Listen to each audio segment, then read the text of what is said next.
Hello and welcome to the Merry Mater Marvel Society. I am your host, Modo, the mental organism designed only for hosting. So you're in luck. And with me is a Mater. Jaemeel didn't like my joke, but I went with it. Anyway, you got to commit to these things, Jaemeel. It's Jameel's cheesy, here. but I still like it. I just had to All roll right. my eyes. Somebody had to. It was me, and then I wrote it down anyway. And with me, as always, cousin Dave, the Mater in the situation, Hello. and We're in the and triple Jaemeel. MS. Yeah, yes, the triple MS. That's me. I gotta get used to it. You have to get used to it. There we are. Well, we're here. Last you saw us, we recounted the past year in Marvel, the MCU, and now we're back with the New Year's first offering, Ant-Man and the Wasp, Quantumania. There it is. There's the poster. Very fine. A lot of purple. I like purple. So there we go. And what do you guys think? Initial thoughts? Ooh. Coming out hot.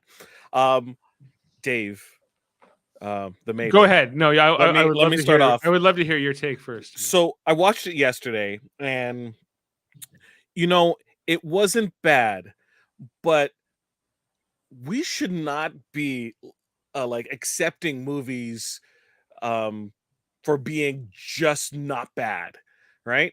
Movies are a huge production. There's a lot of people, who watch it before it even reaches my eyes. So just bad means that just not bad doesn't means that a lot of people, kind of failed in this regard. And I feel the biggest failure of Ant-Man Quantumania in general is that it isn't anything special, and it isn't it isn't even an Ant-Man movie, right? When you break down what an Ant-Man movie is, it isn't it. We'll go into more detail on. I think it's okay, and it serves its purpose in the grand scheme of like phase 4, phase 5, but it's not an Ant-Man movie. It's not a good movie. It just isn't bad. I think I'm more positive on it than you, Jaemeel, and I think I may disagree with some of your points when we get into I, it. We'll I, get into it. Yeah. okay. I think that you may have a point about it being a bit mediocre, and then that's a big disappointment, and that the movie is a bit of a criticism, and it's more about the Ant family than perhaps Ant-Man as a solo character. Although even Ant-Man and the Wasp, I feel like the Wasp completely is not really in this film, and complete spoilers here. If not warned, Oh yeah. Hold we on. are. Like, folks, come on, man. Yeah, there we Come go. on. Come on, just saying, just saying. We're Yeah. spoiling the hell out of Ant-Man and the Wasp: Quantumania, and the Wasp I think is just kind of falls into the background largely in this movie. She could not be in this story, and it wouldn't matter. And I think it's just there's a lot of overshadow here by some of the bigger stars in the movie. But I think that Cassie Lang was really strong in the movie. I think she comes from Supernatural, where she was Castiel's daughter, Jimmy Novak's daughter there, and I knew her from somewhere, and I looked it up. I was like, of course, Supernatural. She was good. She was good, and I think that I enjoyed Michael Douglas, of course. How can you not? The American president. I enjoyed Michael Douglas, and I You usually know? don't. It was Michelle Pfeiffer, great. Yeah. And Evangeline Lilly's fine. It's just it just her storyline is just a bit flat in comparison to the other characters. She was really there for only two things, I felt, and that did a disservice to her and her character, in my opinion. But we'll go into more detail. Didn't have a lot of Wasp stuff. Jaemeel, define an Ant-Man movie. That's a really good question. Thank you, because look, I've been thinking about this movie the entire day. So an Ant-Man movie. I just saw it like 2 hours ago. Okay. The presentation of an Ant-Man movie is it has it has a score, right? We know what the Ant-Man score is. I recently rewatched Ant-Man 1 not too long ago, so I still have that in my mind, right? You have I the have no Ant-Man. Ant-Man scores of memory. To me, though, that's an unmemorable part of Ant-Man. But continue. Okay, fair enough, right? I remember it, right? And I think it could come pretty close. There was none of that in this movie at all, right? No Ant-Man thing. We have Luis, who's supposed to be a part of the presentation of the Ant-Man movie as a somewhat narrator from points of a lot of exposition being dropped, not included in this movie, right? The heist aspect of an Ant-Man movie, not really in this movie at all. The stylish cuts and presentation, not really present in this movie. This movie felt An like Avengers movie. yes, it just felt like an Avengers movie and not like an Ant-Man movie. I felt like all of the people involved did everything that they would have done in an Ant-Man movie. It just wasn't. There's supposed to be a little bit of style that is different from like the other Avenger movies. Avenger movies feels like an Avenger movie. This Ant-Man feels somewhat smaller in some regards, but there's still like uh the intermingling of the different characters. uh Everyone has a little time to play. Everyone seems memorable in an Ant-Man movie. Even Ant-Man 2, which a lot of people felt was like very low stakes, right? It was still fun. And I felt I like just rewatched it a few days ago, and I do think I like Ant-Man 3 better than Ant-Man 2. And Well, I I think it think so I was know where kind of we so low differ, stakes. Jaemeel. I was done with that formula. I was done with the. I was glad Luis wasn't in it. I was ready for a bigger adventure with Ant-Man because I've read Ant-Man comics, and they're not all. Most of them aren't really heist things. Like that's something they've started doing a bit since the movies, but like that's not Ant-Man. Ant-Man goes on these crazy quantum adventures. That's what Ant-Man was for like 50 years before the first movie. So I was ready for a bigger adventure with Ant-Man, one that showed more of that world and that quantum realm, if you will.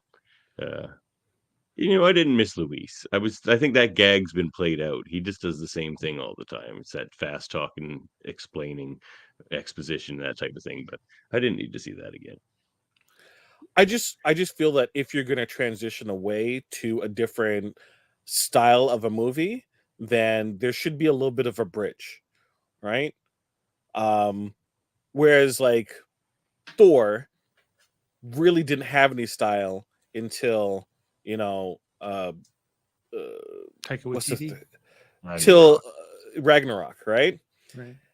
Then it went too far. Well, it did though. It did have a it style. Like certainly the first one. The second one was just a mess. generic, But Whatever. Yeah. generic. How would you compare Thor to the Dark World to this movie? Stop, Dave, stop. this is I'm way better curious. than the Dark World. This Is is this way better than the Dark World? Stop. Look, I'm not saying it's a bad movie. I'm Okay, not. we're just It's checking. not a bad We movie. want to know. I We need to just know where you stand. You know? I like, and I think you'll see it more in the ratings. I'm gonna gush about this movie, right? But I feel as a whole, right, that especially you're going to this awesome new location, delving into all these interesting characters and stuff. I felt like there should have been a little bit more umph in it, right? Whereas, I think Avengers movies are like everyone's in this and stuff is happening, dot dot dot, kind of conclusion of a story, or we're just wrapping things up. Where this is supposed to be a little bit more personal, right? I I, I don't know. Maybe we'll talk it through, let's but talk about it. Devin, you Um, have until the end of the podcast to convince me this is a good movie and not just bad. Not bad. we'll get into it here in a sec. The only other comment you made that I'll take a little bit of umbrage with is just like when do we start? You said when do we start accepting mediocrity?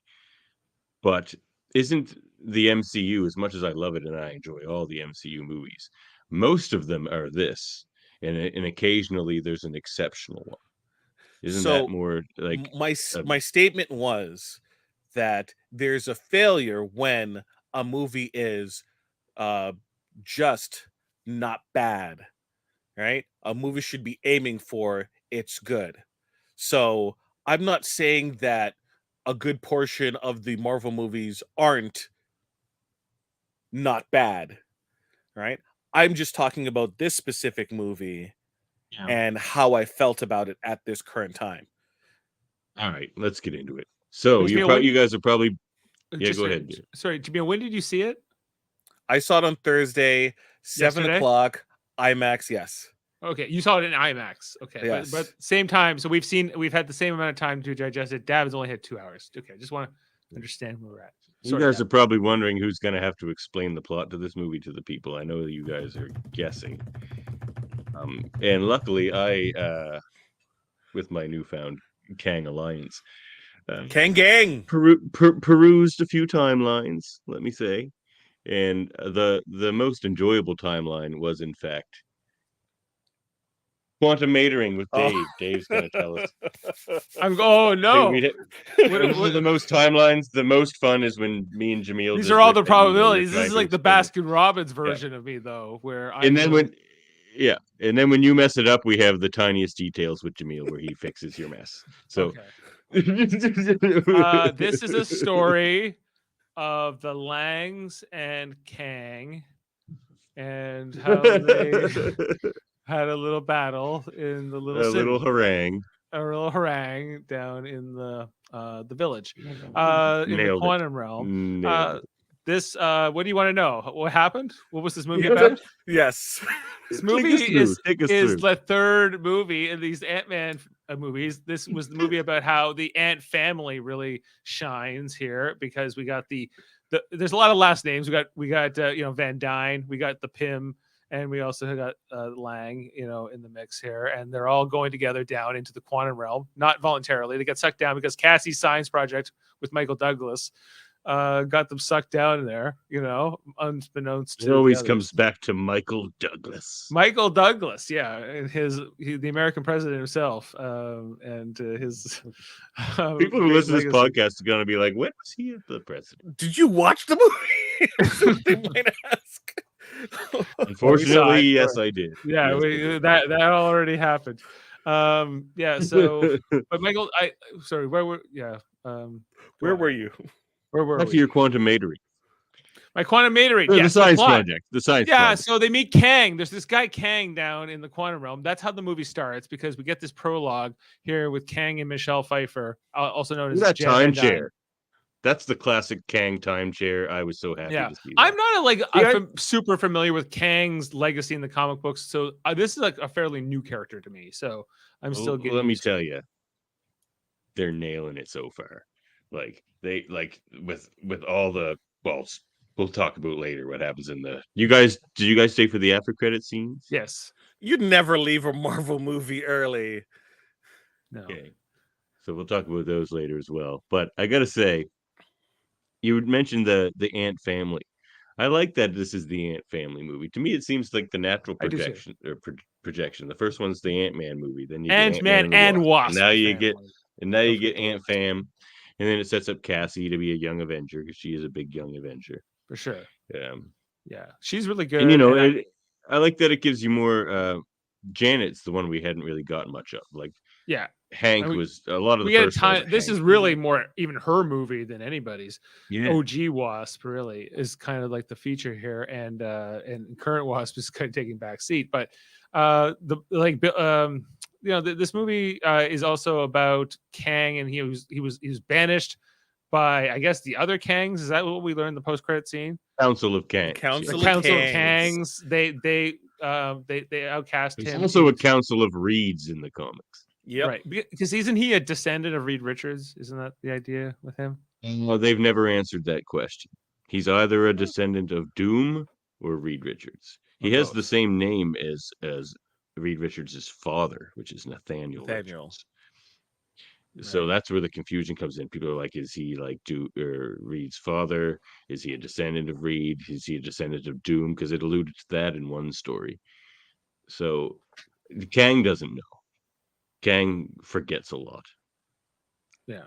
When you know so much, the little details drift away. He does so much time. Imagine a timey-wimey episode of Star Trek. His whole life is timey-wimey constantly. So it's like his Yeah, he's and forwards and awesome. backwards don't necessarily come one after the other.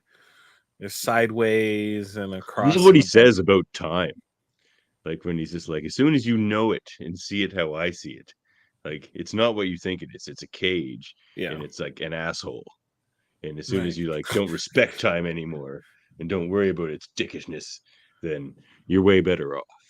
That's like That's what, that's his whole I'm thing. okay, and I'd say that's one of my criticisms of this film is that I didn't quite understand Kang enough. I don't feel like I understand the point of view and the motivations and the backstory because Right. he's this great menace, but he's getting set up in this Ant-Man and Wasp movie specifically. So, Um, I have a so segment just for so before you start and dropping science on about Kang, Dave, when's the last time? How long ago since you've seen Loki? Have you gone back and? I haven't gone back and watched good it, point. no, c- since c- 2021.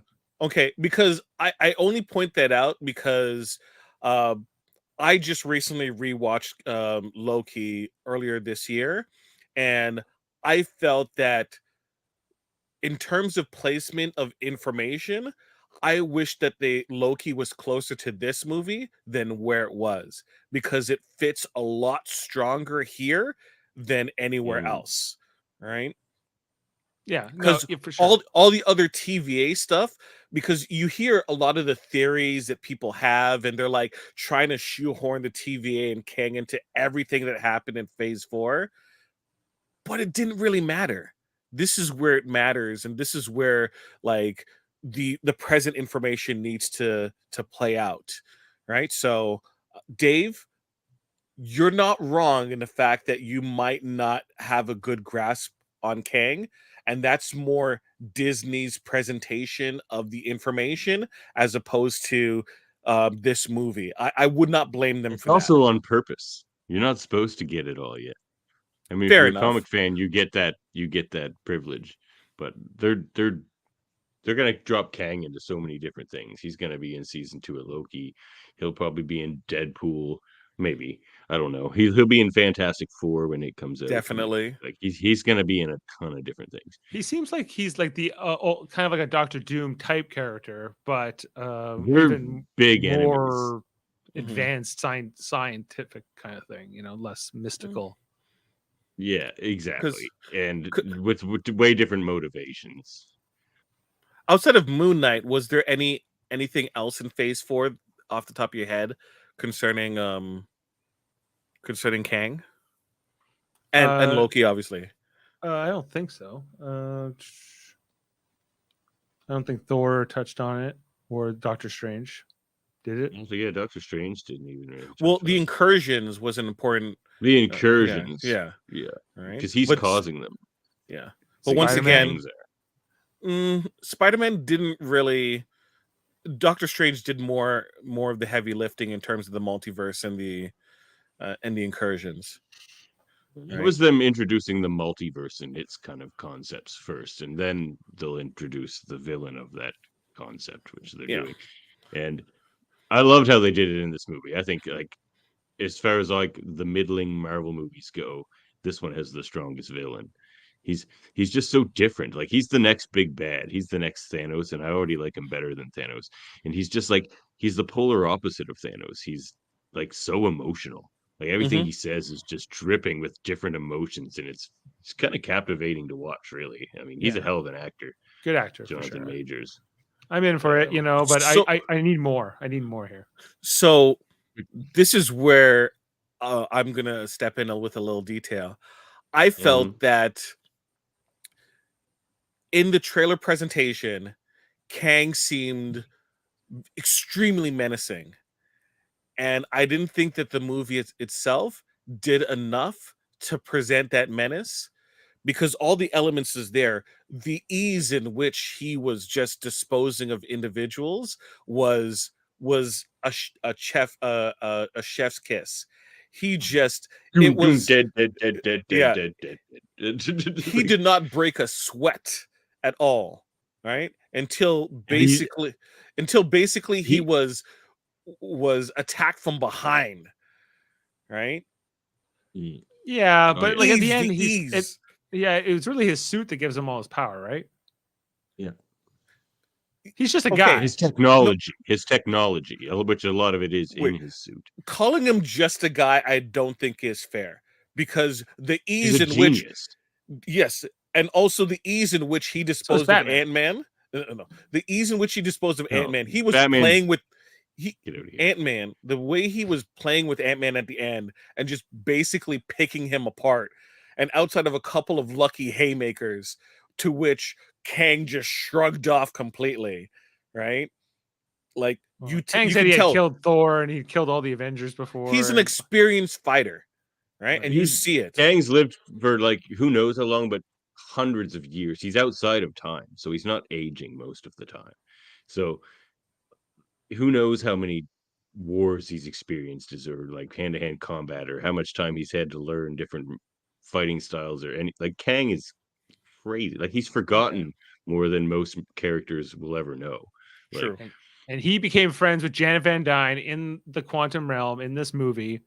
And she didn't know who he was. And then she got to touch his mind. And then she ran away and she started this rebellion. And then one day she got sucked out. That's what we're going to find out in the movie. But before all that, it's a lot of like, there's a bit of a setup here. We've seen, if you haven't seen the Loki show, it doesn't really matter. But I guess it doesn't hurt if you've seen Loki, because you'll recognize Jonathan Majors from that show. And then we get the Paul Rudd, giving us all the voiceovers, talking about his book deal and the fact that he's back and saved the world and everything's going well for him and it's welcome back. Paul Rudd is great in this movie. He's a great narrator. He's really funny, warm, good performance. Can't go around with Paul Rudd. He's solid. One of the best. Book is coming out later this year. Book's coming out, the stuff with like, I got watch out for the little guy. Is that what it? The official book is coming out. Yeah. Oh, really? Yeah. Right. That could be fun. Pre-order that audiobook. Yeah. The audiobook would be better. If you listen to your own audiobook, that's a gag in the movie too. So then, but his daughter's got in trouble. We're finding out here in the movie too that she's a bit of a protester. She's going to try to change the world. And she's following in her father's footsteps. Well, he was a thief. He wasn't just a scientist. But he wasn't just a thief, though. He was an engineer. No, but I mean, like, in terms of the stuff that he stole, it wasn't just because he was a thief. He also, was doing things for people, right? He took on specific causes in his thievery. So did he? I don't know if I got that in the first movie. Well, they even mentioned in this movie too, when Cassie was at the dinner table talking about what he used to do, and since he saved the world, he has been like, sitting on his laurels and just, soaking up admiration from the public and doing nothing. He fought with Cap in back in time. She's like, just so you go fight Cap. He's like, whoa, no, I fought with Cap. I didn't fight Cap. I'm not insane. It was just funny because that means like half the superheroes were insane. Yeah. In some of the Paul Rudd voiceover, as here Scott Lang, he tells us about him and Hope. That everything's going great, that she's like saving the world. She's got all these philanthropic endeavors going on, and she's run the company. Got Hope Van Dyne Industries. She's taking everything back. But I guess that's all montage, so it's kind of yada yada really into the. She seems like such an interesting character. I would love to see more of that character. Oh wait, never mind. There was I saw her on ET tonight. Evangeline Lilly. They're like, hey, do you want to do a Wasp solo movie? She's like, hell yeah. I was like, sure. We were mad at her for some of the same reasons they were mad at Shuri in real life. They cut her role back a bit, I believe. Yeah, oh, really. So there was some feeling that a bit in the story, but anyway, they get sucked into the quantum realm because Cassie has a science project with Michael Douglas, as we mentioned, who's also known as Hank Pym, Henry, if you're asking, Janet Van Dyne, and a nice pizza saves $8.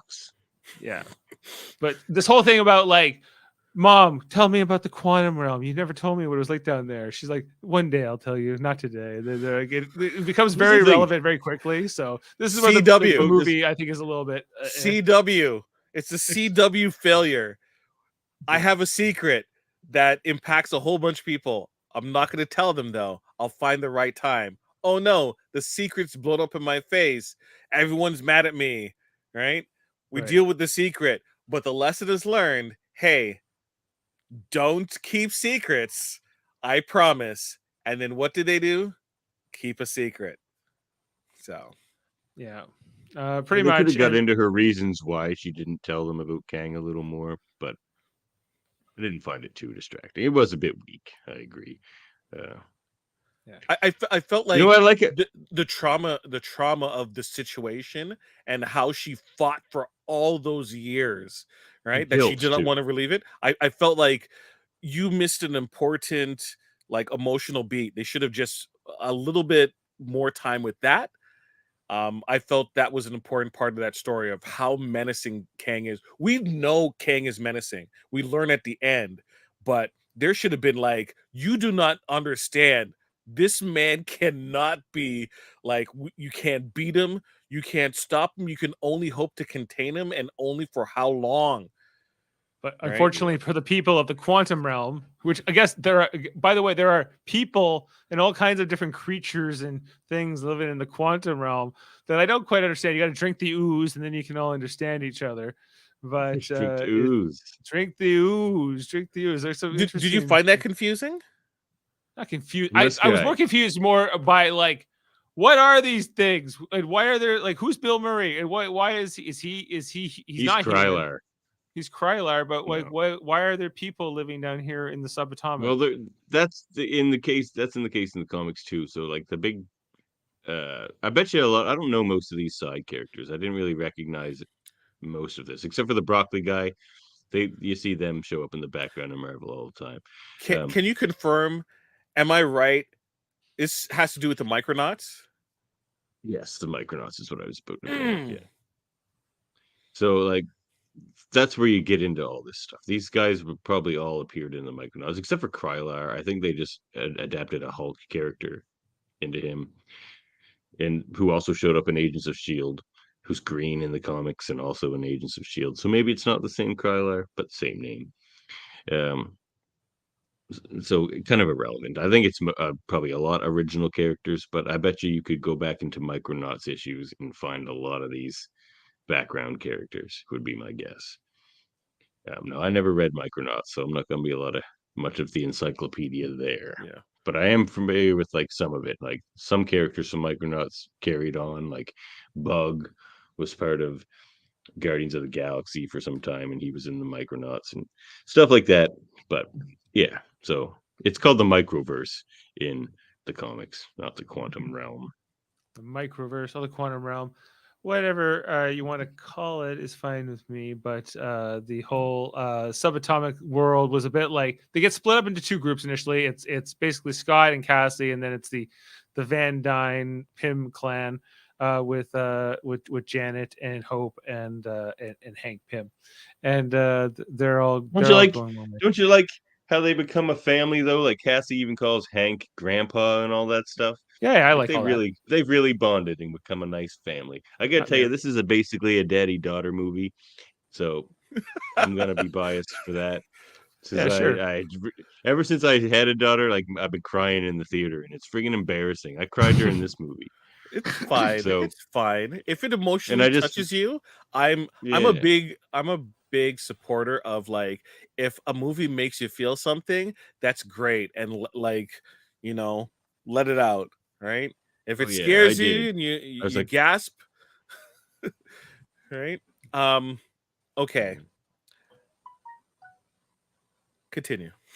Well, okay, so they get sucked in, and it's they different things happen to them. Basically, they have to drink the ooze and learn things, and of course, Michelle Pfeiffer's character Hope or Janet Van Dyne is keeps keeping the secret. Why are they here? Everyone knows Janet. They keep alluding to him.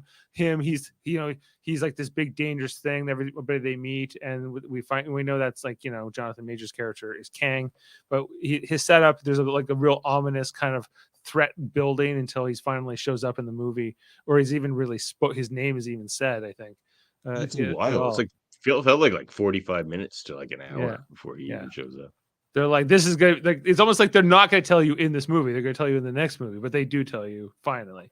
And it comes along, and there's a lot of exposition and storytelling here. But basically, yeah, I will say the exposition, even though it's a lot, never felt like, oh no, I'm waiting for 20 minutes for just like people just talking for 20 minutes. I felt like they peppered it in Like throughout when Luis does it. Luis does it and it's like 2 minutes, right?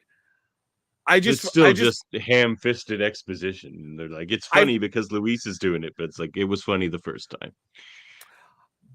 I like, okay. We'll get back to Luis when we talk about like style and stuff. In terms of the exposition for this movie, I find that they did a great job of peppering it throughout the movie and detailing the importance of the different aspects of what is being told. You see emphasis about it isn't just Kang. Like the name Kang doesn't mean much. He's the conqueror. That's the important thing that you need to hit, because there's going to be a lot of Kangs you're going to be hearing about. Which one's the conqueror? Which one he who remains? It's all different individuals. That's their real name, right? Their real title. Kang is just their designation. Like they're just, they're overarching. They're humans. Some of them don't go Kangs. by Kang. Like I know the guy at the end. You see, Ramatut and Immortus. yeah, Kangs, but a lot of them go by Kang. Yeah, most of them. Yeah. There you go. Dave, continue.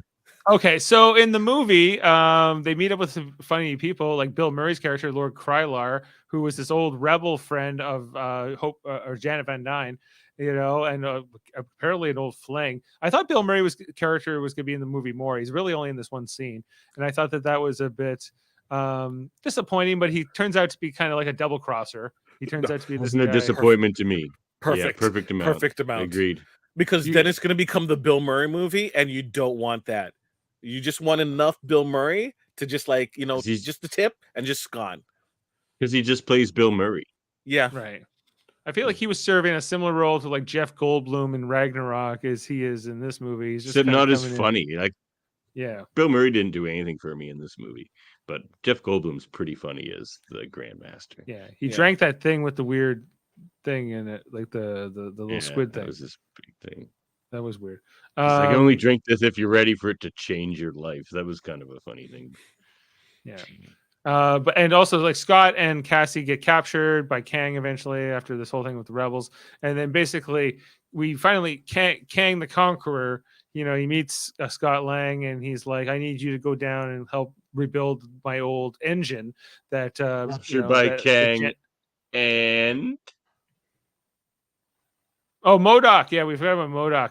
Or is it Modok, which was Darren. It's actually Modofk. That made me laugh, actually. Darren from the first movie. They even give us all the Darren flashbacks. Cross. They're like, remember Darren Cross? And we're like, oh yeah, I guess the Yellow Jacket. He's even kind of hinted to earlier when Cassie says, I've never had a normal life since I was 6 when an ant tried to, or a bee-man tried to kill me. He's like him. Cassie's main villain. And they even play that out in this movie where he's mostly just battles Cassie. Yeah. He was kind of he's in the movie quite a bit. He's very funny, I think, in the use of he's great. I think that's a good interpretation of MODOK because that's a hard character to interpret. I feel like I found that they found the right balance of menacing and danger, but yet still, it's kind of pathetic, but like a pathetic which is MODOK. Yeah, which is you still need to worry about because he can still do a lot of damage, right? So I found that the MODOK stuff was done perfectly. Great job. Such a hard target to hit, and they hit it. It's smart too because they even show the flashback from the first movie, but it does warp across his body at the end, like it's warping his proportions, and then he disappears. So it's like you could imagine it shrinking his arms and legs and leaving his. It was so weird. Our theater was horrified. The bum scene. When they pull him out of the goop, the put him in his it's like the MODOK bum. Everyone's like, "Oh my god!" It's pretty funny. Yeah, it was quite. The movie is very memorable in some parts, Definitely, It yeah. has its some weird villains here. Yeah, but can't like Scott Lang is pretty resolute not to work for him, and he's trying to avoid it. But because Kang is so powerful, he's going to kill Cassie. So he kind of forces Scott Lang to go down and try to shrink down and repair the old engine so that the Kang the Conqueror can get back his old ship and then get out of the quantum realm and conquer all of time and space or something. I guess that's what he's up to. And then that's where we see all the multiple versions of Ant-Man down in He the runs into a probability storm. probabilities, all the different versions, every choice he ever made, or something like that. He's like, "Why am I looking at He me?" splits off into a new Scott. Now this is where I cried. So there's these millions and millions, or not millions, but thousands and thousands of Scott Langs, and they're all just freaking out in different ways and like running away, and they're all like freaking out. And there's the one guy in like the Baskin Robbins. He's kind of funny. Yeah, he keeps Like, I'm coming wearing back. real clothes. What are you guys wearing? Right. Like, they're like, what are you wearing? He's like, what? But like, anyway, so he's like, the real Scott Lang is like drowning in all the other Scott Langs. Then he hears Cassie's voice, and Cassie's just like, Dad, come back, come back. And then he's just like, all of a sudden they're like, get him, and like all the Scott Langs start working together and helping the real Scott Lang with like, and they're all working like ants, where ants build like bridges out of themselves and stuff. It's the imagery was fantastic, and that they're just like, how is he doing that? And he's just like, because we all want the same thing. And then tears, tears, tears. He was just, they all want to save Cassie because they're all, that was good. No, That was a this good is a moment. daddy-daughter movie. This is So- fantastic stuff, Ellis. Devin, I absolutely agree with you with that moment. I thought that worked so well, and I think it will eventually play out in terms of, Kang at the end and how he kind of deals with his situation. So that setup, absolutely like brilliant, right? The great Marvel moments there. Yeah. I loved it. Yeah. And so like he gets down there and he gets the thing and repairs it, but then Jan Van Dyne, his multiversal engine core.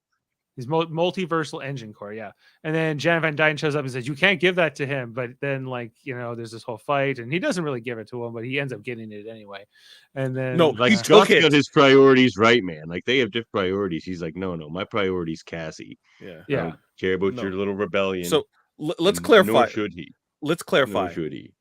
Scott didn't give it to him. Kang took it. He took it. Yeah. Okay, let's just keep that in mind.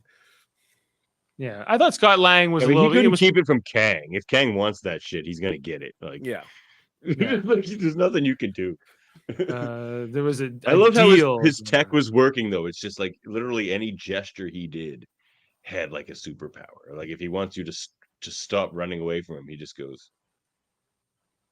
and then you're like stuck there. Like it was such subtle technology, like how it's all built into his suit. Great interpretation of Kang, and he has his blue platforms that he walks and flies on. Those looked great. Man, they nailed Kang. The costume was great. Yeah, he was cool. Like for a guy who's not familiar with much with the backstory of Kang, I was just like, okay, this villain is all right, but like I need more from him. I need to understand more. You're gonna get more, dude. You're more about his power. I need to understand his power and what and his limitations. And he's a bit of a walking MacGuffin. Think of him that way. I mean, he has such advanced technology. He can essentially do anything he wants to do.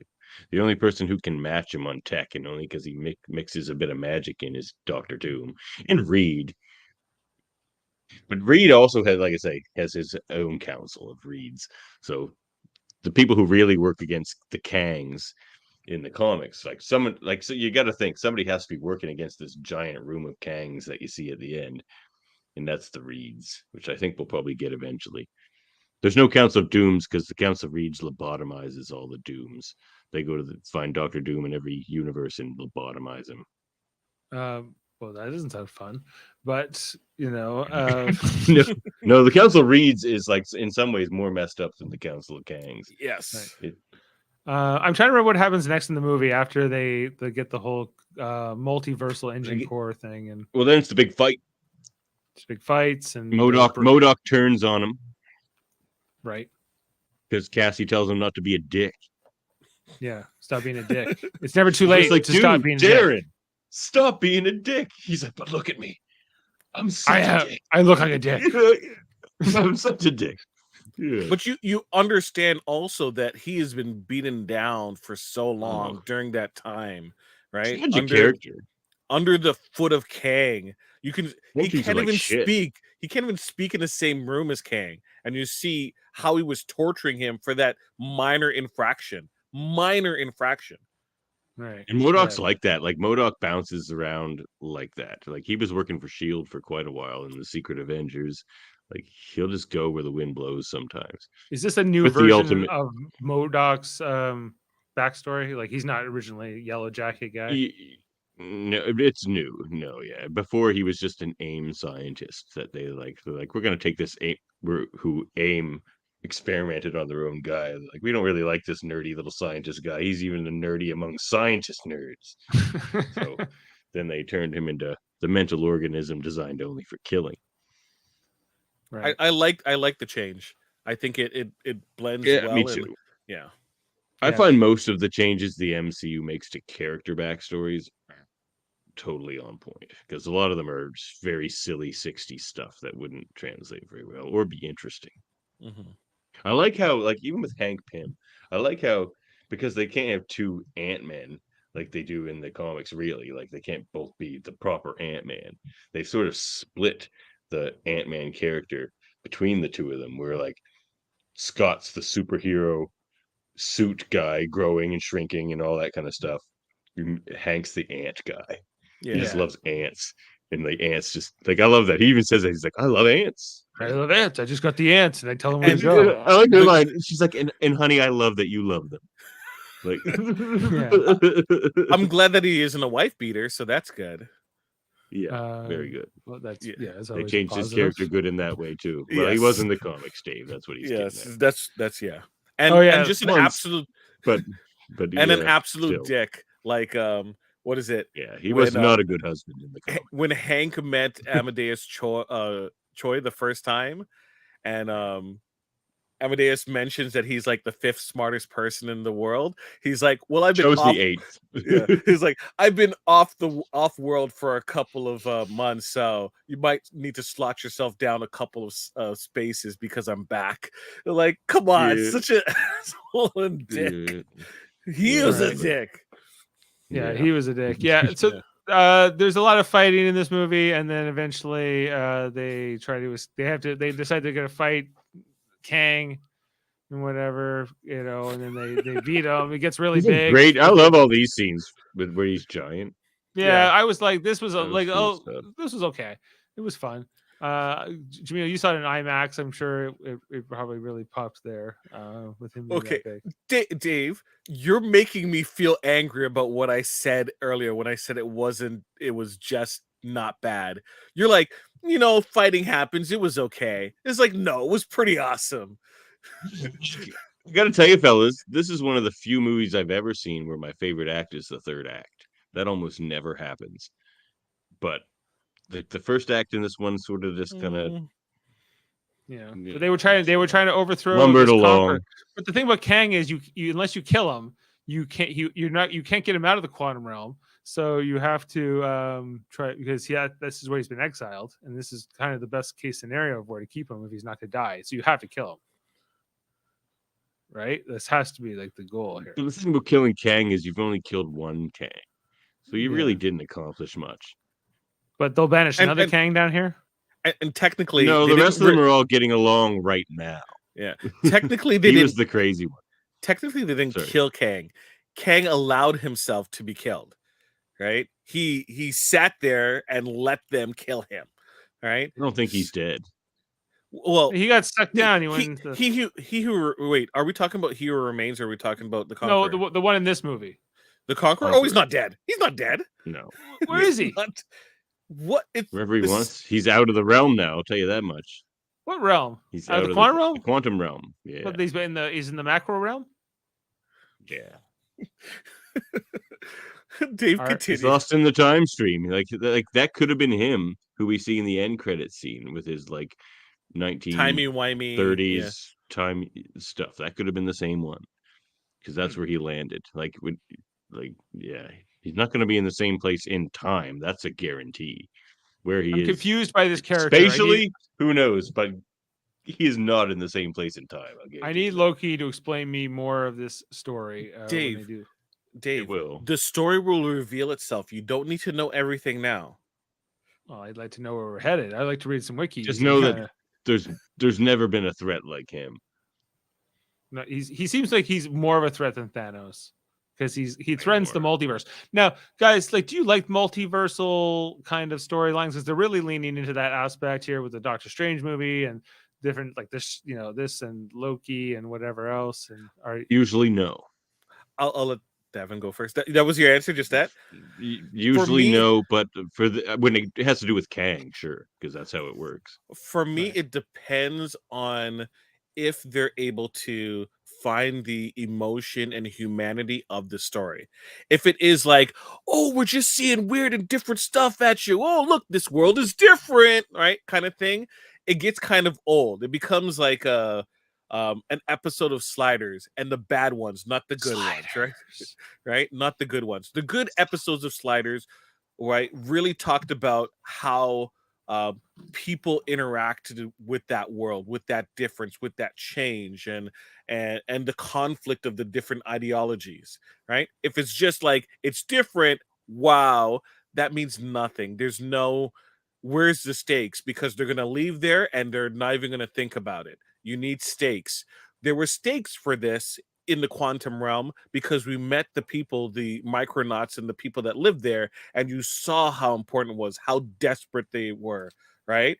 And you saw how futile their rebellion was initially when they were able to get the upper hand on Kang, and how easily when he flipped that switch, how they all scampered running away for their lives. Here's my question with the movie, because like one thing I didn't really understand was he has like this sort of faceless army of henchmen that like Putty kind of do his Patrol. bidding. Yeah, but I'm like, are these people or are these robots? What are these? And like, are they just cannon fodder that they basically can have a little war with? Because really, this just comes down to Kang. Is if it's everybody versus him, he can't win, or he'll still win. Why does he need these little? I think they're people that are working for him, because it's like Skylar says. He's like he can be very convincing. Yeah, So he just gets people to work for him because he's just like, I'm gonna kill you otherwise. Pretty simple motivations, really. Yeah. Will you work for me, and you wear this helmet, and if you have to fight Ant-Man, I will go fight Ant-Man. Like that's do my bidding. He's like the boss of them.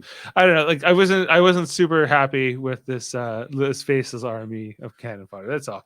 And so I don't know. They get big, and then they beat him down, and then they get into the portal, but then Scott gets stopped before he gets in there, and then that's where they get that. That's the big moment they give to the Wasp when she comes back and saves him right at the end here.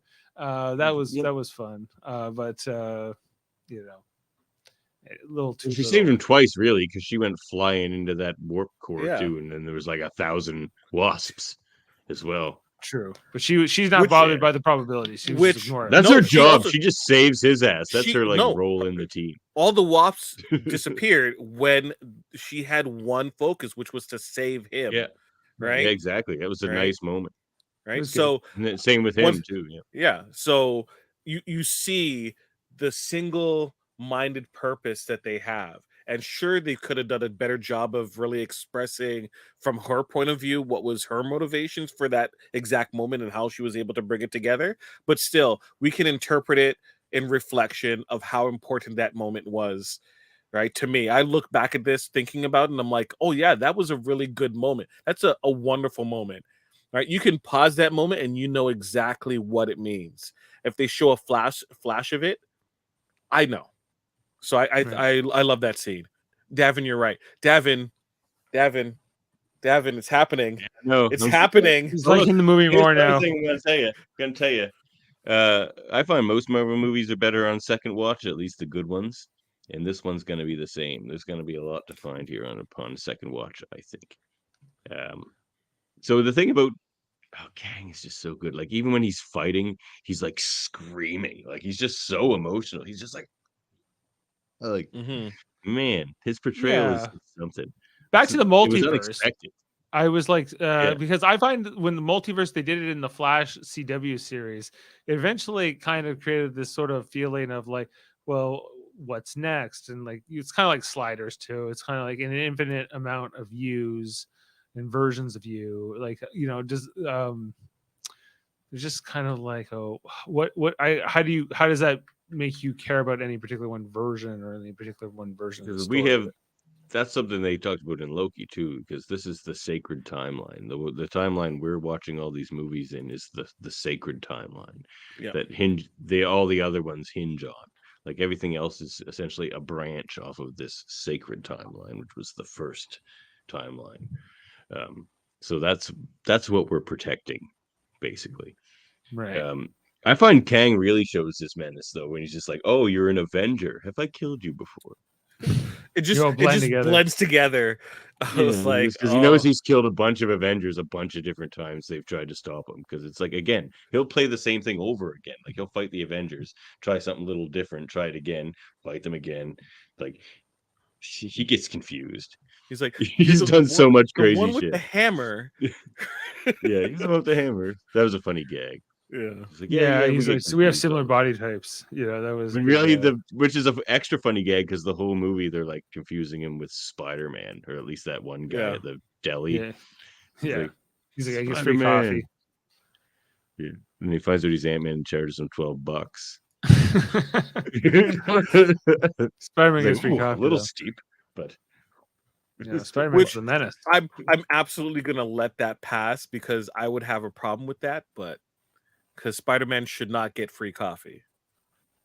Spider-Man deserves free coffee if anyone does. He He can't make rent deserves hardly. free coffee, but as a character, He would never get it. Yeah, he for would sure. never get it. No, he gets Yeah. thrown on him. So I think that was like the movie, right? Like, he gets Ish. That's it, ish. yeah. There's some post-credit scenes where we see like all the versions of Kang, and they're getting ready to do some bad things or something. That was And quantum matering with Dave. yeah, and then the final credit scene, guys, as well. Yeah. So So yeah, the mid-credit scene, we get to see the Council of Kangs. We get to see Immortus, who was very cool, and Ramatut, who looked a bit ridiculous, but that's what Ramatut looks like. So it's good to see all they of were them. all Those are ridiculous. like They're really like that very futuristic Kang that was with them. I'm not exactly sure who he's supposed to be. Just a probably just another version of Kang the Conqueror or whatever. The one we didn't see. But is those Iron three Lad. seem like the main. Yeah, they Yeah. called the other ones together. Yeah. Yes. And they're all And just celebrating because they all just found out that Kang the Conqueror was killed, the one they hate. So Yeah. that's why they're all like, yeah. It's just like, why are they all freaking out? It's just like, because they just found out the one they hate is dead. So they were happy. They were celebrating. Yeah, Yes. they were happy. Someone zoomed in and said that was it the Centurion? Was Scarlet Centurion there? I didn't see him. Yeah, there was one off color one that on the floor on the ground level Oh, that good. was there zoomed in. I was looking for Iron Lad everywhere. I'm like, I wonder if there's an Iron Lad. Yeah. I was We'll looking for probably him, be but Scarlet Centurion. we'll probably be introduced to Iron Lad soon. But I liked it. so. It was good. The movie, I thought it was better than Doctor Strange for sure. Even though I felt that it felt a little redundant with Guardians of the Galaxy Christmas special and the whole nowhere thing, and that there's a bunch of these like kind of weird aliens, and that's kind of what the quantum realm kind of felt like, just like a bunch of different kind of weird aliens, but they're small. The thing is, these ones are your ones you'll never see again. Like they're so inconsequential on the real world. That's what makes them interesting. They're like, you have to go to the quantum realm to see I feel like they could people again. They needed to dial that up, but even after Multiverse of Madness, there was sort of a weird. There's almost too much of that like psychedelic feel going on. But did you miss anything, Jaemeel? Okay. I felt that you should have talked about Cassie and following her father's footsteps and the disconnect between Scott and Cassie, and eventually they found a lot of common ground. She, feels that I feel like he kind of has to prove himself a little bit at the end, right? Or at least his position to her, right? That he has a different perspective now that he's no longer just this, minor thief Robin Hood.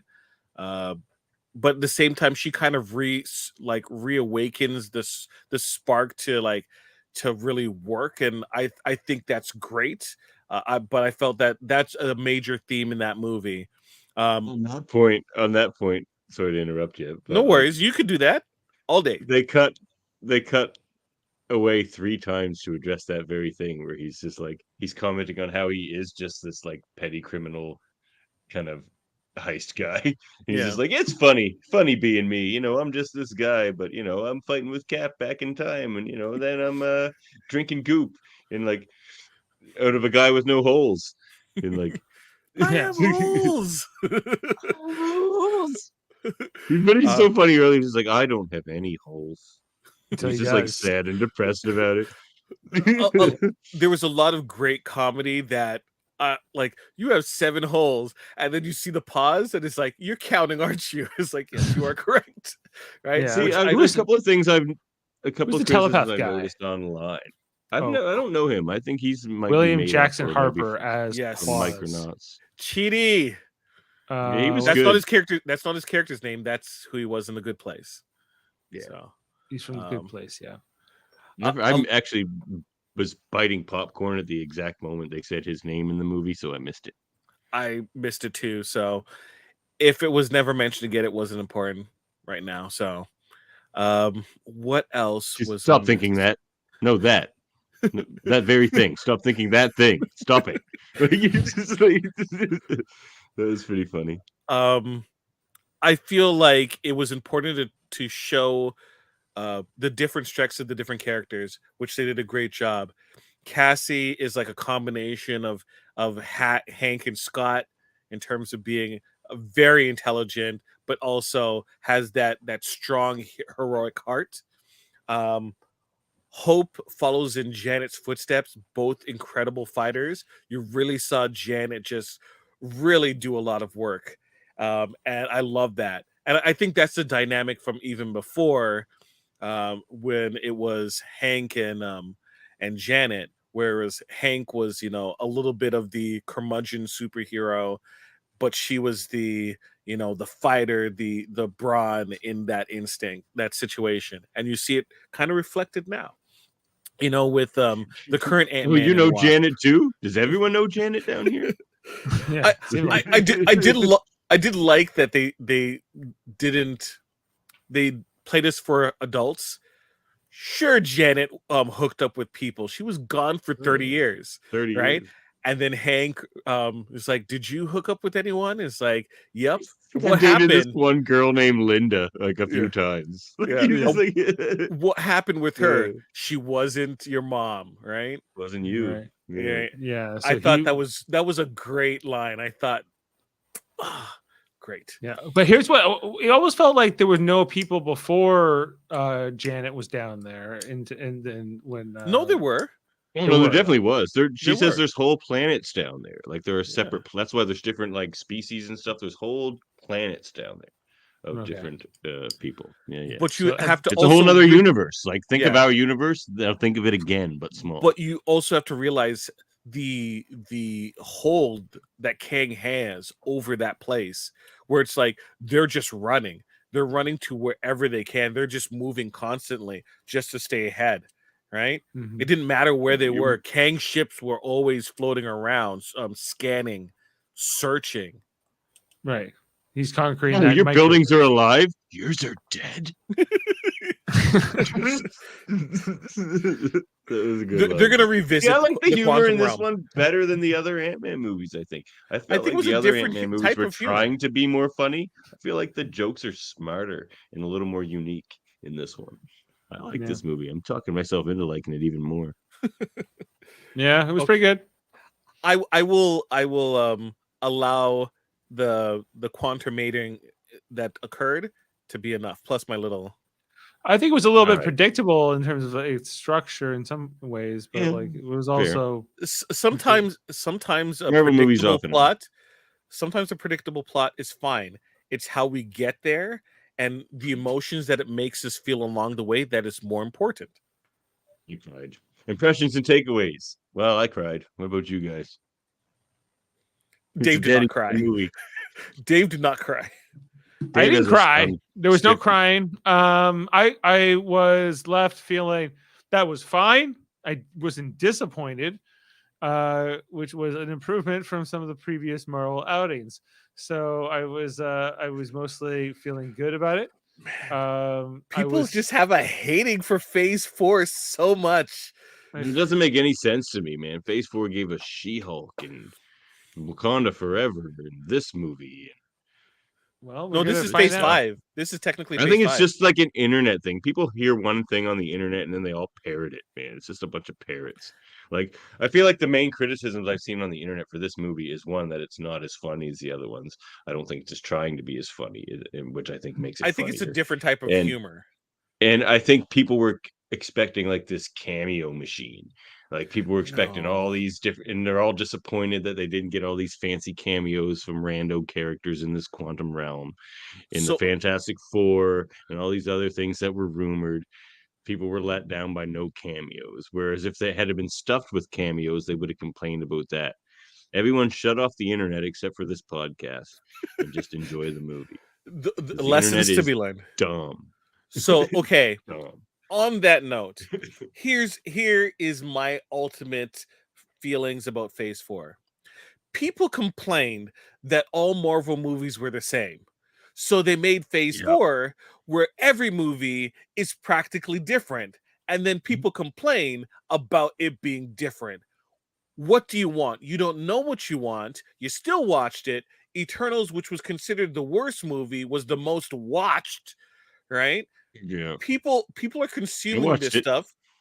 People are consuming this stuff and then saying that they hate it so that they can, jump on and join a bandwagon of minor Mhm. mouth breathers that have no clue about structure and character design and character development. It's like, And the oh, comic characters that these are based on. She-Hulk said that it isn't a problem for her to control her anger, and it's like that makes the Hulk It's look not. bad. No, that talks about Jennifer Walters' experience, right, in her And the life, struggles of the Hulk, which was what makes that character individually interesting. right? Like, Why don't we yeah, get a the Hulk internet's dumb. movie?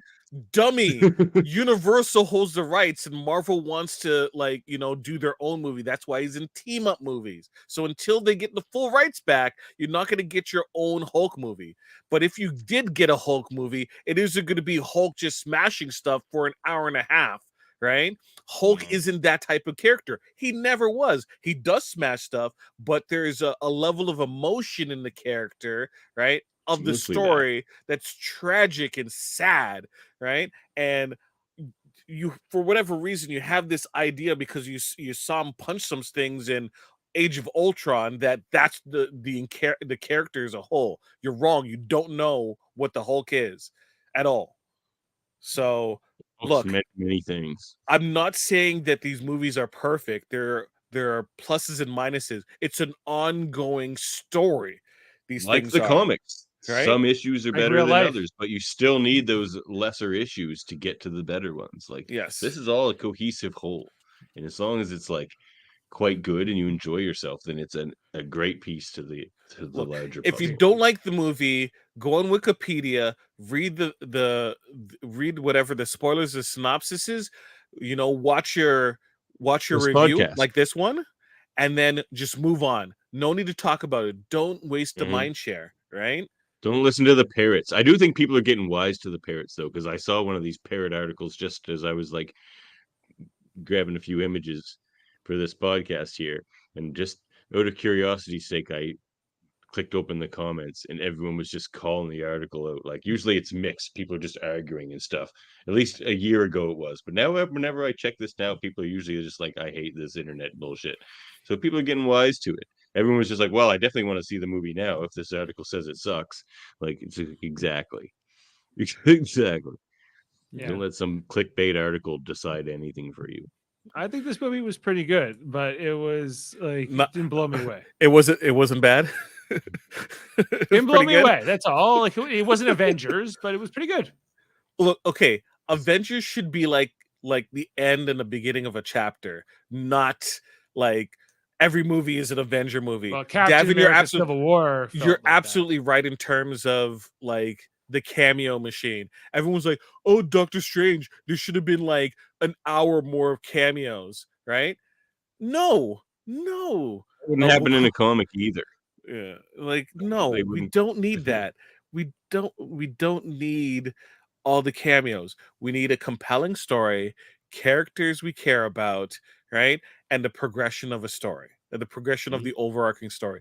That's what we need from a Marvel movie. And that's Right? what this movie did as far as the, Team Pym, Team Lang. Like this was the family movie, and specifically the daddy daughter one, which is great because we haven't gotten that.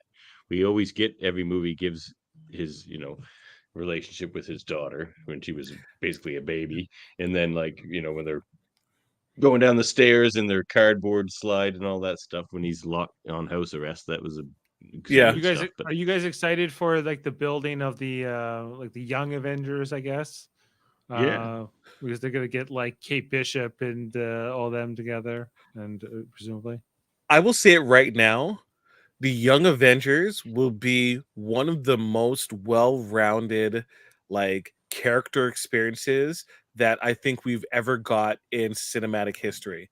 Because when you look at all the people that are a part of it, none of them are the same.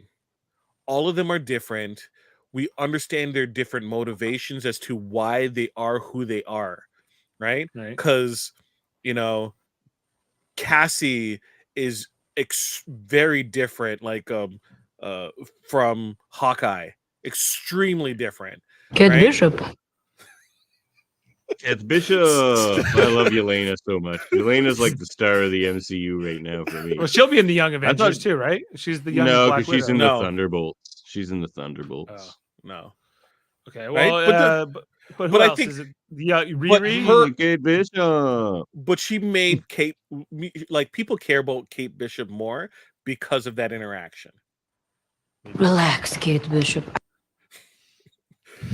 You can have some delicious smelling macaroni. And you got a few So good. points from me on that. Yeah. I Thank you for I the girls' night.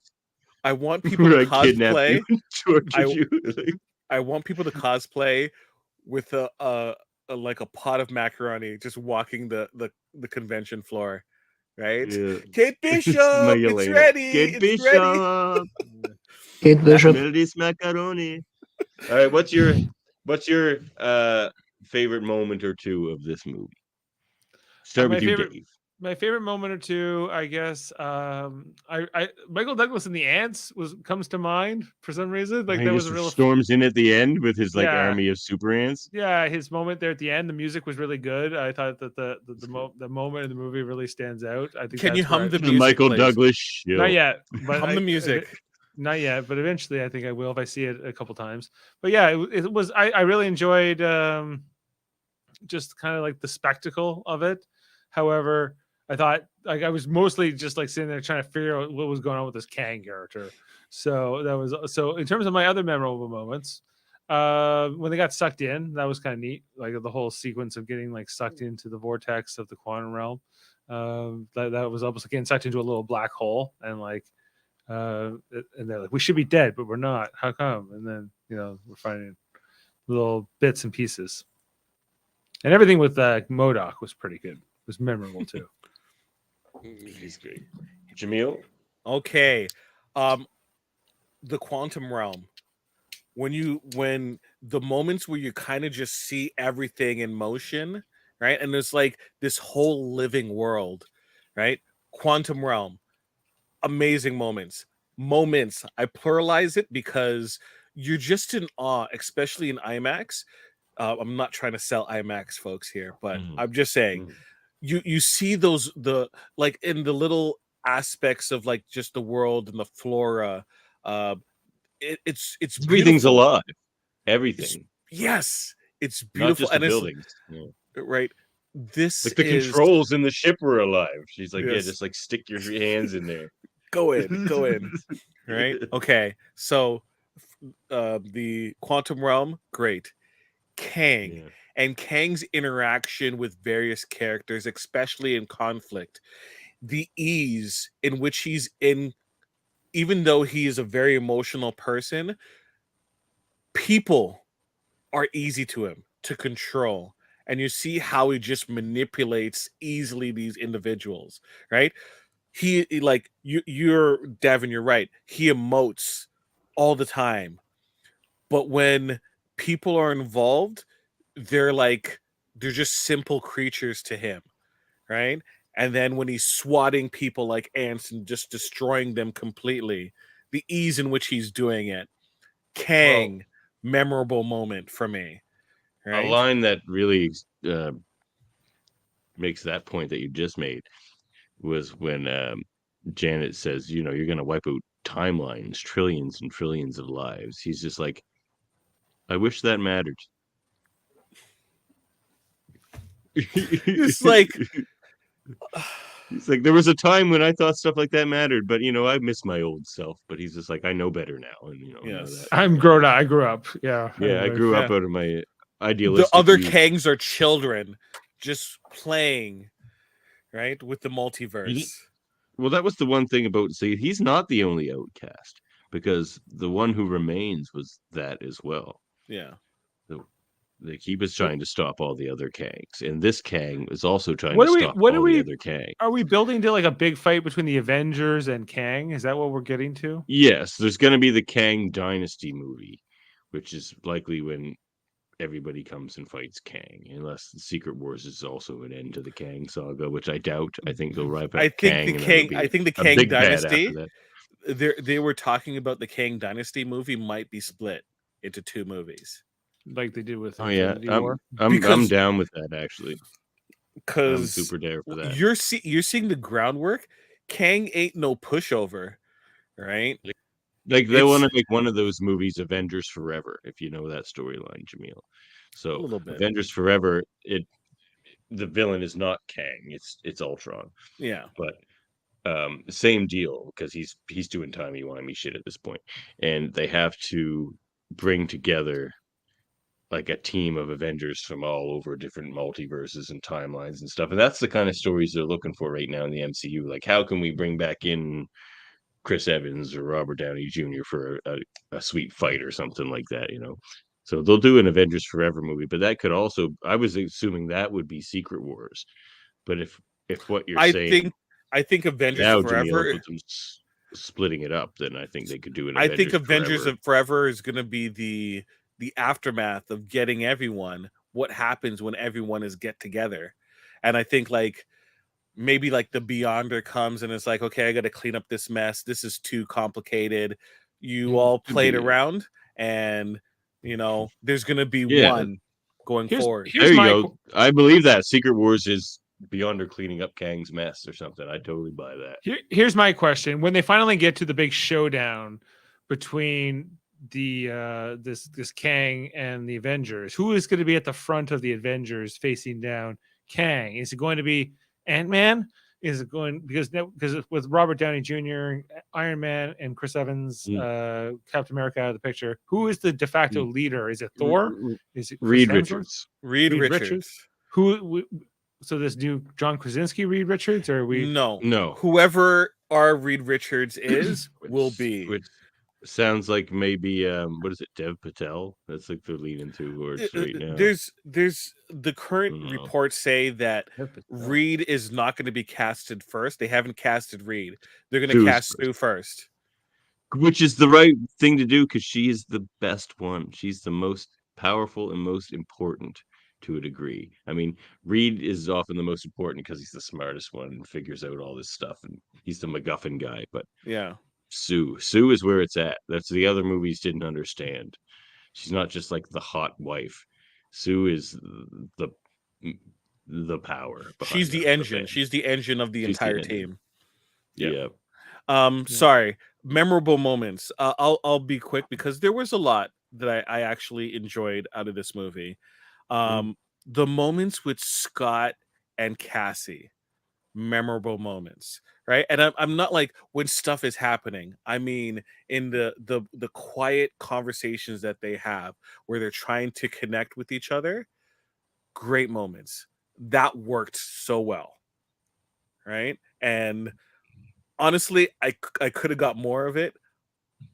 But I don't want to be too greedy. So those are my memorable moments. I know I had vague statements, like because there was a Like lot that I liked. Kang was my memorable moment. Those were quite vague. I'll give you that, Jaemeel. Yeah. But you know what? Same for me. It's the daddy daughter stuff. Yeah, they had a lot of chemistry between those two actors. They felt like a father She and was really daughter. good. I think I the one who thought. plays Cassie is really good. Yeah, me too. I felt like, okay, I don't want to get sidetracked, but let me be quick. I feel bad for Emma Furman, who played Cassie at Endgame, and she never really got a chance to really play the character. Um, Eh. she found out that she didn't get the role when they announced Catherine Newton got it, which is cold, but it's also typical Disney. Disney did it to Kevin Feige when he found out that James Gunn got fired. So It's not like a consistent character. It's a character that keeps getting aged up. So why would she yes. assume You she's know, for coming back? years I had no idea that they replaced Jennifer in Back to the Future between part 1 and part 2. Like I was always like, "Wow, it was so incredible how they redid the scene at the beginning, like of the second movie, like the end of the first." I was like, "Why did they do all that?" But then I was like, "Oh, they were." I didn't find out until like 20 years later, way after. So it was quite the revelation. So yeah, if you had told me that it was what's her name here? Catherine Emma Newton back then in Endgame, I would have believed you. I would have, okay, yeah, Catherine Newton's been here since the beginning. So Emma Furman is 21, and Catherine Newton is 26. Catherine Newton is not bad. I think she's really good in what she does, and I think that they just wanted it to be in surer hands. She's an experienced actress for a long time, and she does have a lot of charisma. This But is also the actress that has to carry forward in the role because now Right. she has the suit. Like, so this is the one that has to be on the Young Avengers. has So to they stay. wanted that actress. They're casting for 10 years. You know, Yeah, she's got this gig for a while. But maybe she may be playing this for the rest of her life. I just feel for Emma Furman and anyone who didn't get a chance. It's not like she screwed up her agent screwed up like War Machine. That's half full, Jaemeel. She got to be in a Marvel movie. That's the glass half full. I hope she got Not that I residuals didn't get for to be in Endgame. 2 Marvel movies. Hopefully she got residuals for Endgame then. Then she's set for life. My memorable moments. Your memorable moments. Yeah, I'm just gonna echo generically Kang. Literally every scene with Kang. You were right. The introduction of MODOK. A lot of the MODOK scenes were good, but I liked his introduction. The Cassie Scott stuff, and especially when they build the mountain of Scots. And I agree with you, Dave. When Hank shows up with the army of super ants at the end, I was just like, yeah. He's like, and he's just so cool. He's just standing there. He's just like, I'm the best. Yeah, he's just so cocky. Super smart ant army like had advanced technology. That was neat. He's like, yeah, they lived 1,000 lifetimes because they hit a vortex. Isn't that sweet? Yeah, it was like, okay, sure, whatever. I like earlier though, they're already super smart ants because they're like in their little ant farm and there's like this weird tech in there. And Scott is like, did you build them that? He's like, no, they built their own tech. Yeah, they don't need help from me. We're just pals. Yeah. Ratings. Okay. Oh no, we don't have that here. Do you have that? I have it ready. Okay. Devin, have you made me change my mind? Probably. I'm pretty convincing, and I smile a lot. Bless you. Excuse me. Okay. What's the last movie? Okay. Last movie was Black Panther 2. The last movie. Yeah. Okay. That we rated, which I gave an 8. I like this better, so I'm going. Oh wow. 8.5. So that's a strong movie for you, Dave. 8.5 is 8.5 doesn't seem like it's not bad. That seems like it's pretty good. I could lower it to 8 if you want.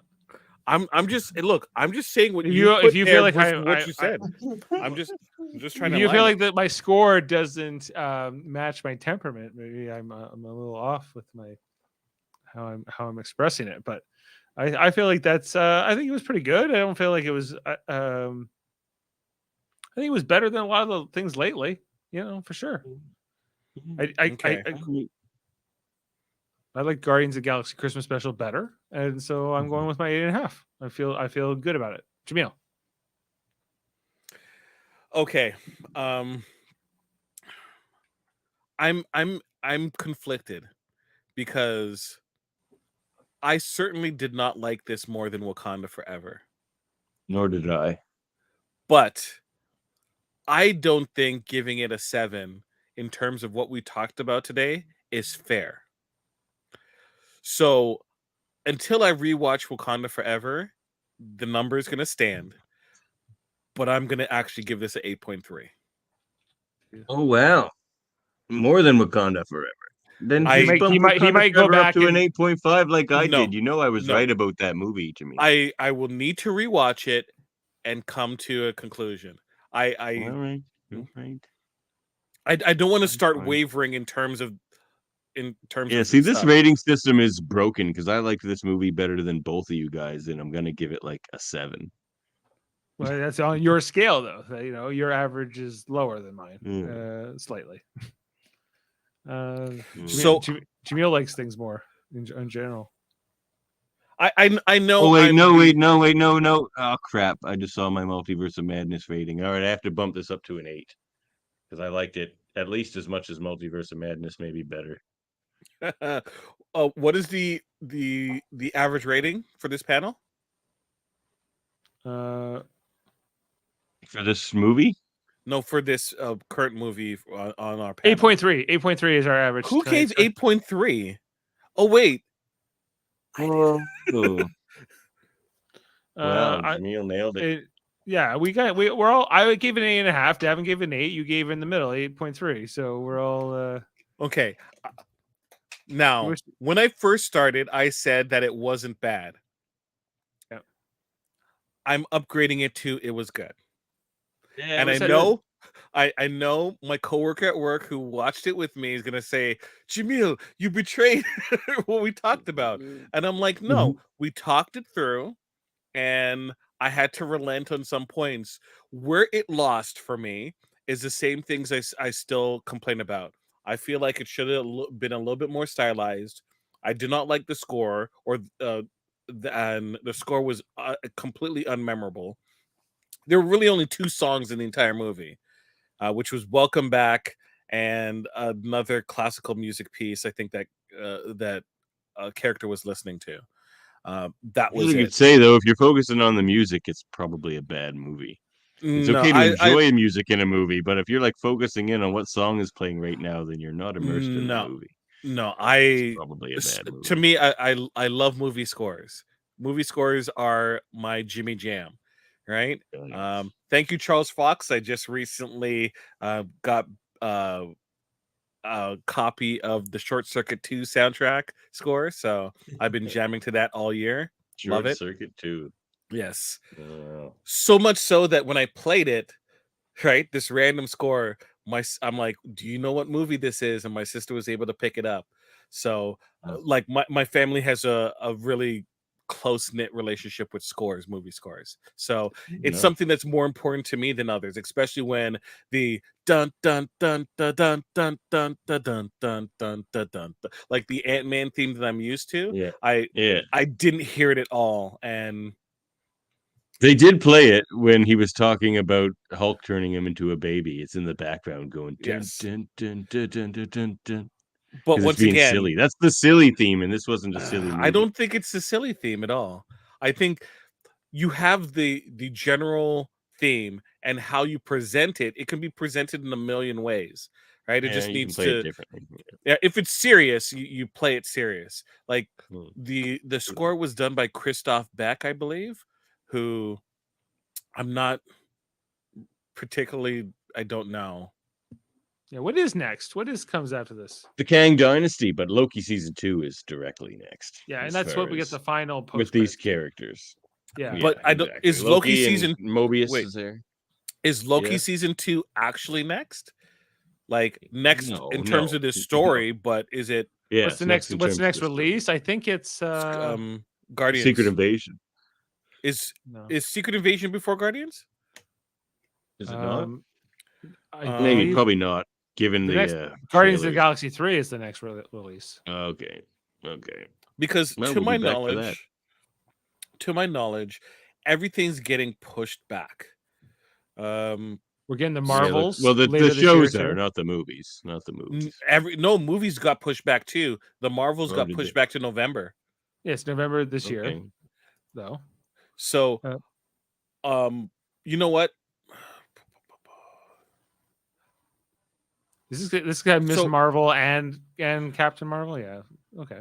So far they say this year there might be 2 or 3 phase 5 TV shows. Secret Invasion for sure, Loki season 2, and maybe What If. Right? No. But Oh. Ironheart, Echo, Agatha, Daredevil all pushed back. Echo cannot be made, and I'm okay with that. Well, I heard that they're slowing down the machine a bit. They're gonna do fewer series, spread them out a bit more. Is the new plan? They feel like they're oversaturating a bit, and they're trying to pull back. It might be.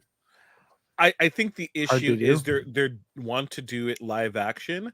They should just animate a lot of these stories and just have people do the voice acting, because Yeah. some of these stories don't need to be told in live action. I don't need Echo live action.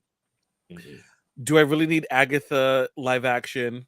Ironheart, not no. really. Daredevil Born Again, yes. Right? Yes. So, 100%. It's picking- getting like 20 episodes too, like a ton of episodes. So picking and choosing where we stand, I think that's the better thought process. Animated, it's fine. Animation is cool. Well, I think having the both, where you do the voice and you do the live action, is probably the best case scenario in like in how you move forward in this model, right? Look, I think some of these people appreciate it, because that's the whole reason why I think Armor Wars got upgraded to a movie. Like, you don't want to do like a TV show where you're doing like 80 hours of television or whatever, or 8 hours of television. You want a concise story, right? That's Don Cheadle's in Wars, movies. I think it was a budget thing. Like, to make that story work, it needs a huge budget for all those suits and all this. Look, I will stand by the fact that I think Falcon and Winter Soldier is a movie, and it works as a good one, movie. too. It does not work as a TV show. I It agree. does It's not just work on like TV. split up into It a worked few for me. I installments. just rewatched it and I liked it better upon second viewing. It's a pretty great show. I cut the TV show into a movie, right? And I watched it, and I'm Yeah. like, it Works for just you? plays. It just plays a lot better, in my opinion. Right on. Did you know we're part of a united federation of podcasts? We are. I knew this. Hold on, I gotta switch. I got hyped up for no reason. No, you got for a good reason. The United Federation of Podcasts was the reason, and there's KBBL. Oh no, that was a bad idea. And was I there's all doing? kinds of Switched of the whole great thing. Oh my properties God. here. Yeah. Here on the podcast network. We got a collection of great people doing all kinds of great podcasts. And usually we have images for that, but right now we don't. So let's just get this show on the road. Check out the United Federation of Podcasts. We have many good shows. Yes. Closing thoughts? Can't wait to talk about the next one, which is this Guardians of the Galaxy, which looks really good. All these trailers are really selling it to me. I think this movie's going to really be emotional, and I think when when we come back to do that review, I think we're going to be raving about it. Oh wow! Based on It's what got I'm a lot of seeing. work to do for me because I didn't really like the Christmas special. Yeah, well, I did. So we were polar opposites. I gave it a 9. You gave it a 1. Jaemeel was in the middle. So it was. Jameel's the voice of reason here. Yeah. Look, ultimately, I try to be level-headed about these things. You're Right. passionate in Clan Savoy. Yes. We go one way or the other, and so it's very polarizing. Yes. Alright. Okay, a little bit of cleanup in terms of Yep. just some questions that came through. We can take a short amount of time as we wrap up Sure. to answer it. Okay. What is everyone's favorite movie snack in the theaters? Everyone eats popcorn. I got almonds last night in my theater. I just had popcorn, just popcorn. Popcorn. Does Spider-Man But deserve free layered. coffee? Does Spider-Man No. deserve I it? mean, he deserves it, yes, but he'll never get. Yeah, he deserves it though. Yes. Yes. And thank you for the people watching. We appreciate it. Tell your friends, watch live, ask questions. We'll try our best to answer it at the end or in the next episode. Right? Mhm. Let's wrap up, gentlemen. Yeah. Let's do Remember- it. We'll see you next remember, time. Thanks for being with The us. And, MMS wants you. and yeah, and check out in a week's time or so. We're gonna be back, or less than a week. Jaemeel and I and Josh and Jeff will be talking about Survivor season 44 coming up. We got our draft results to share with everybody. It's already drafted, Sam. If you're listening, it's out there. Jaemeel got the first pick again, so we're gonna reveal all of that. But I know I'm Modo is going to be listening. he will not for be. sure. I in fact am gonna hit the outro just to stop talking about reality shows. All right. Bye everybody. Yeah.